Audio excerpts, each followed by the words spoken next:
بسم اللہ الرحمن الرحیم الحمد للہ رب العالمین والصلاة والسلام علی سید الانبیاء والمرسلین۔ آج ہم بات کرنا چاہتے ہیں دعائے قنوت اگر پڑھنا بھول جائے۔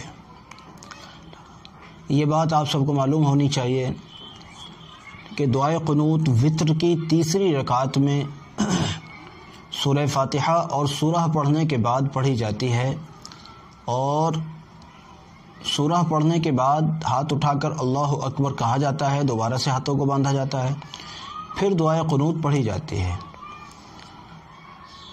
اب موقع کچھ ایسا رہا کہ ذہن غافل ہو گیا اور بات دھیان نہیں رہی، اور آدمی بھول سے دعائے قنوت پڑھنا اس کو یاد ہی نہیں رہا، اور وہ دعائے قنوت کو چھوڑ کر سیدھا رکوع میں چلا گیا۔ اب کیا کرے؟ یہاں کئی بار ایک غلطی کرتا ہے آدمی، اس کو بہت توجہ سے سن لیجئے۔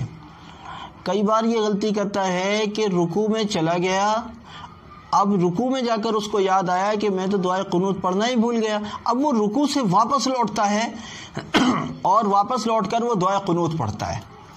یہ ایسا سمجھیے کہ اتنی بڑی غلطی تو دعائے قنوت کے بھولنے سے بھی نہیں ہوئی تھی، جتنی بڑی غلطی اس نے رکوع سے لوٹنے کے بعد کر دی۔ اس کو رکوع سے نہیں لوٹنا چاہیے تھا۔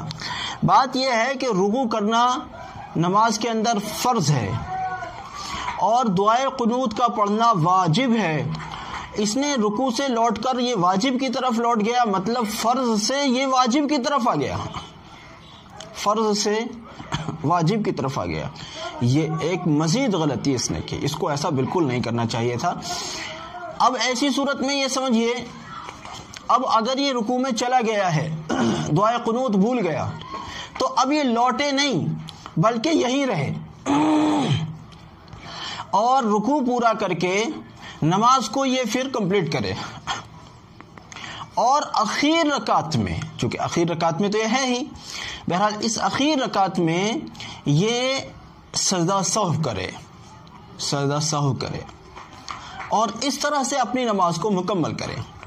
یہ نہیں چلے گا کہ رکوع سے واپس لوٹ گئے اور دعائے قنوت پڑھی دوبارہ سے اور پھر دوبارہ سے رکوع کیا، نہیں، ہرگز بھی یہ غلطی نہیں کرنی ہے، اور بلکہ دعائے قنوت جو چھوٹ گئی ہے اب اس کے بدلے میں اخیر میں جا کر سجدہ سہو کرنا ہے، اور اگر دعائے قنوت یاد نہیں ہے تو ربنا آتنا وغیرہ پڑھے، اور ساتھ ہی ساتھ دعائے قنوت کو سیکھتا بھی رہے۔ یہ اس کی ذمہ داری ہوتی ہے۔ اللہ تعالیٰ سمجھ عطا فرمائے، آسان فرمائے۔ جزاکم اللہ۔